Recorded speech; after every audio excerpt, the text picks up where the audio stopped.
하지만 이건 정말 기본적인 것이고, 진짜 고수셀러는 뭘 팔아야 될지 모르겠다 란 질문을 자주 받습니다. 이에 대한 조언과 방법을 알려드리는 영상입니다. 우선 본인이 좋아하는 분야에서 팔 상품을 정해보세요. 좋아하는 게 뭔지 잘 모르겠다면 본인이 가장 많은 시간을 들였던 분야가 무엇이었는지 떠올려보세요. 그런 분야가 있다면 악성 재고에 대한 리스크를 줄이고 남들보다 앞서 나갈 수 있습니다. 왜냐하면 해당 분야 시장에 대해서 더 많이 알고 있을 확률이 크기 때문입니다. 첫 번째로, 잠재 고객이 가진 문제점을 잘 알고 있습니다. 본인은 해당 분야에서 잠재 고객이 무엇 때문에 불편해하는지 그 문제점을 잘 알고 있습니다. 왜냐하면 본인도 고객과 비슷한 문제로 불편함을 겪었을 가능성이 높기 때문입니다. 즉, 본인도 똑같이 고객의 입장이었으니까요. 여기서 고객과 똑같은 입장이 된다는 말이 정말 중요합니다. 제가 앞에서 설명드렸던 원칙 중에서 돈을 벌려면 돈을 벌겠다는 생각이 아니라 어떻게 도울까 생각해야 한다고 했잖아요. 문제점이 무엇인지를 알아야 문제를 해결할 수 있겠죠. 본인은 소비자의 입장에서 이미 시중에 나와 있는 제품을 써봤을 수도 있습니다. 소비자의 입장에서 기성 제품이 이런 점이 보완됐으면 좋았을 텐데 라는 아쉬움을 잠재 고객도 느끼고 있을 가능성이 큽니다. 물론 확인을 한 번 더 해보는 게 좋겠죠. 이처럼 세세한 고객의 수요는 이따가 설명드릴 아이템 스카우트라는 사이트에선 나오지 않습니다. 본인도 고객처럼 소비자의 입장에 있었기 때문에 고객이 불편한 게 무엇이고 원하는 게 무엇인지 잘 알고 있습니다. 그래서 고객의 잠재적인 문제를 해결할 제품을 잘 찾을 수 있다는 것입니다. 그런 제품을 소싱한다면 단순히 검색량만 보고 소싱한 것보다 재고에 대한 리스크를 줄일 수 있고 상세 페이지를 작성할 때도 훨씬 수월합니다. 검색량은 단순히 해당 키워드를 네이버에서 얼마나 검색했는지에 대한 정보만 나오고 세세한 수요까지는 파악하기 힘들기 때문입니다. 근거를 갖고 이건 팔리겠다는 자신감이 있기 때문에 이걸 못 팔면 어떡하지 걱정하지 않으셔도 되는 겁니다. 만약 정말 겁이 난다면 미리 주문을 받아서 반응을 보시고 판단하셔도 됩니다. 이 반응을 보기 위해서 해당 분야의 네이버 카페나 폐쇄 커뮤니티 채널, 블로그, 인스타그램 등 다양한 채널을 활용할 수 있습니다. 활동하는 분야에 따라 활성화된 채널들이 다를 것입니다. 해당 채널에서 이러한 문제로 우리는 불편함을 겪고 있지 않냐며 공감을 유도하며 이러한 문제를 해결해줄 제품을 찾았는데 함께 살 사람이 있냐고 글을 올려 사람을 모으는 겁니다.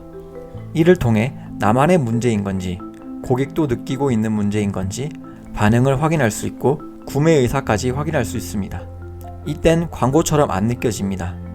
활동해 보신 분들은 딱 보면 이 사람이 광고를 하러 온 건지 알거든요. 광고하러 온 게 아니라 도움이 되는 정보를 알려주러 왔구나 이렇게 보게 됩니다. 여기서 만약 10명 정도를 모았다면 2배수 정도로 20개 정도를 수입을 해와서 판매를 시작하는 것입니다. 10명치는 이미 팔고 시작하는 것이죠. 고객이 현재 갖고 있는 불편한 점이나 문제점을 잘 캐치하여 해결할 제품이 나오면 입소문도 쉽게 나는 편입니다. 왜냐고요? 여러분도 좋은 건 주변에게 알려주고 싶어 하잖아요. 따로 바이럴 마케팅 업체를 찾거나 블로그 대행사도 필요 없습니다. 그 분야에서 활동하고 있으면 그들만이 쓰는 용어가 있을 수 있습니다. 그런 용어를 상세 페이지에 쓰면 처음 보는 제품도 낯설게 느껴지지 않습니다. 고객이 갖고 있는 문제점을 잘 알고 있기 때문에 상세 페이지를 만들 때도 내용이 술술 써지고 제품 사진을 찍을 때도 포인트가 어딘지 알고 있기 때문에 여러 장의 사진을 찍을 필요도 없습니다. 고객이 듣고 싶어하는 말 중에서도 우선순위가 무엇인지 알기 때문에 그 순서대로 써내려가면 쉽게 공감을 유도할 수 있고 구매 전환율도 높게 나오는 상세 페이지를 쉽게 작성할 수 있다는 것입니다. 두 번째, 잠재 고객이 어디에 있는지 잘 알고 있다. 이 물건을 어디서 팔아야 하는지를 아는 것이 정말 중요합니다. 이런 게 있다는 걸 알고 나서 검색을 통해 사는 고객도 있지만 이런 게 있다는 걸 몰라서 안 사고 있는 고객도 많습니다. 뭐라고 검색해야 되는지 몰라서 검색을 안 하고 있는 고객도 있습니다. 본인이 관심 있는 분야면 잠재 고객이 어디에 있는지 잘 알고 있습니다. 예를 들어 본인도 이미 해당 분야의 네이버 카페나 커뮤니티 같은 사이트에서 활동하고 있거나 최소한 가입 정도는 되어 있을 확률이 높거든요. 이곳이 바로 현장의 목소리를 들을 수 있고 진짜 수요를 알 수 있는 블루오션 시장입니다.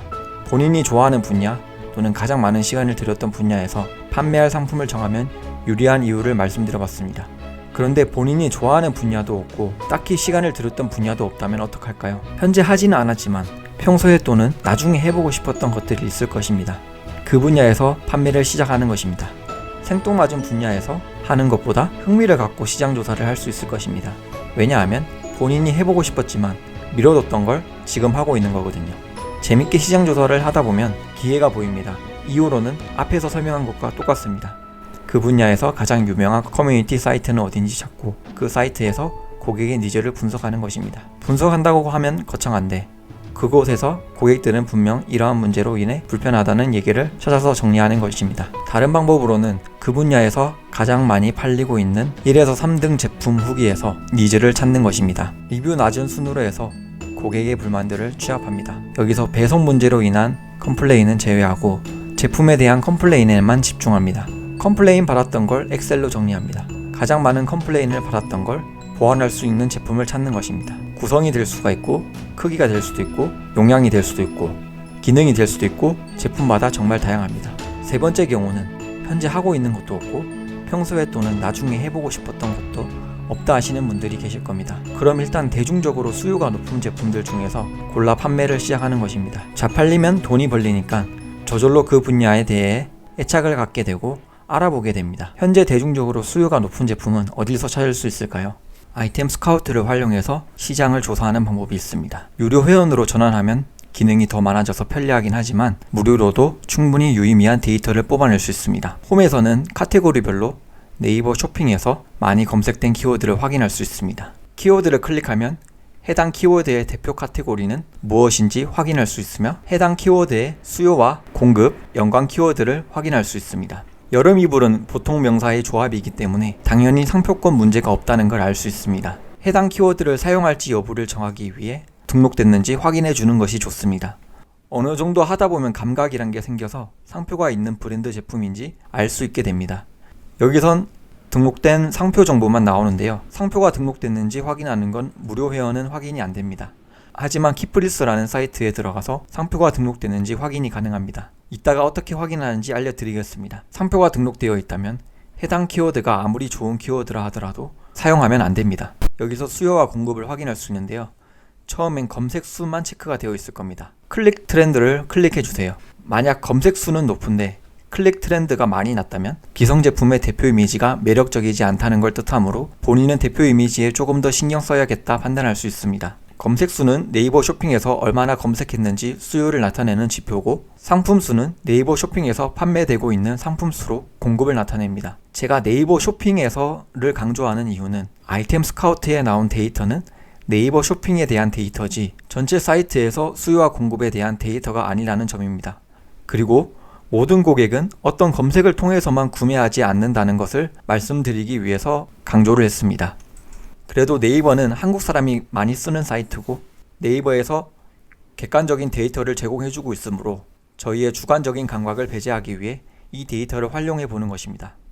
대개 검색 수가 올라가면 금방 상품 수가 뒤따라 올라갑니다. 그런데 가끔 상품 수 그래프가 꺾여서 수평을 그리면서 검색 수는 올라갈 때가 있습니다. 상품 수 그래프가 꺾여서 수평을 그리는 건 경쟁이 치열해지다 보니 판매자들이 시장 진입을 망설인 것이죠. 이때는 해당 키워드 진입을 해볼 만하다고 봅니다. 숫자로 보면 이런 심리를 확인 못하는데 그래프는 경쟁자의 심리를 파악하기 용이합니다. 이 경쟁 강도는 상품 수를 총 검색 수로 나눈 것인데 경쟁 강도가 1보다 크면 해당 키워드를 검색하는 사람보다 네이버 쇼핑에서 판매 중인 상품 수가 더 많다는 것이고 즉 찾는 사람보다 파는 사람이 더 많으므로 경쟁이 치열하다고 보면 됩니다. 네이버 쇼핑에서요. 그래서 경쟁 강도가 낮은 상품을 찾아서 판매하는 것이 유리하겠죠. 하지만 이건 정말 기본적인 것이고 진짜 고수셀러는 경쟁 강도가 낮은 상품을 찾는 게 아니라 경쟁 강도가 낮은 키워드를 만들어냅니다. 이 말 뜻은 차차 이해하시게 될 겁니다. 이곳에는 기기별 클릭 비율과 성별 클릭 비율이 있는데요. 이를 통해 모바일 이용자 비율이 더 높으므로 저희가 상세 페이지 작성을 할 때도 모바일 템플릿 기준으로 작성을 해야 한다는 걸 알 수 있고 남성보다 여성 비율이 높은 것을 통해 이성적인 멘트보다는 감성적인 멘트를 쓰는 것이 유리하다는 것을 알 수 있습니다. 대체적으로 PC보다는 모바일 비율이 높고 남성보다는 여성 고객의 비율이 높습니다. 타겟 연령층을 확인할 수 있고 만약 연령대가 40대, 50대, 60대 비율이 높다면 상세 페이지 작성 시에 폰트를 크게 작성해야 하고 가격 설정을 할 때도 다른 연령대에 비해 좀 더 비싸게 팔 수 있는 전략을 취할 수 있습니다. 요일별 검색 비율을 통해서 해당 키워드로 행사나 광고를 할 때 어느 요일에 진행하면 효율적인지 판단할 수 있습니다. 아이템 발굴 탭에서는 카테고리를 공략할 때 씁니다. 카테고리를 지정할 수 있고요. 저는 일반 화장대로 예를 들어 설명을 드려보겠습니다. 무료 회원이면 3개월까지만 조회가 가능하지만 1에서 3월, 4에서 6월, 3개월씩 구간을 나눠서 조회하면 됩니다. 브랜드 제거를 누르면 상표가 등록된 키워드는 보이지 않습니다. 총 검색수를 내림차순으로 정렬하여 고객들이 어떤 제품을 검색을 많이 하는지 숲을 보듯이 봅니다. 이제 막 시작한 초보셀러의 경우 경쟁 강도가 낮은 키워드 위주로 진입하는 것이 좋습니다. B라고 적힌 건 상표가 등록된 브랜드 상품일 확률이 높은데 보통 명사 앞에 있는 부분이 상표권으로 등록될 확률이 높습니다. 해당 부분을 키프리스라는 사이트에서 검색해서 확인하면 됩니다. 상표로 바꾸시고 검색을 하시면 됩니다. 하지만 상표가 등록됐다고 모든 상품이 상표 권리를 주장할 수 있는 건 아닙니다. 지정 상품이 정확하게 일치해야지 상표권을 주장할 수 있습니다. 지정 상품은 여기서 확인이 가능합니다. 여기에 없는 건 상표 권리를 주장할 수 없습니다. 오늘도 시청해주셔서 감사합니다. 구독과 좋아요 버튼을 누르는 건 돈이 들지 않고 영상 제작자를 응원하는 가장 쉬운 방법입니다. 시청해주셔서 감사합니다. 궁금하신 점이 있으면 댓글을 달아주세요.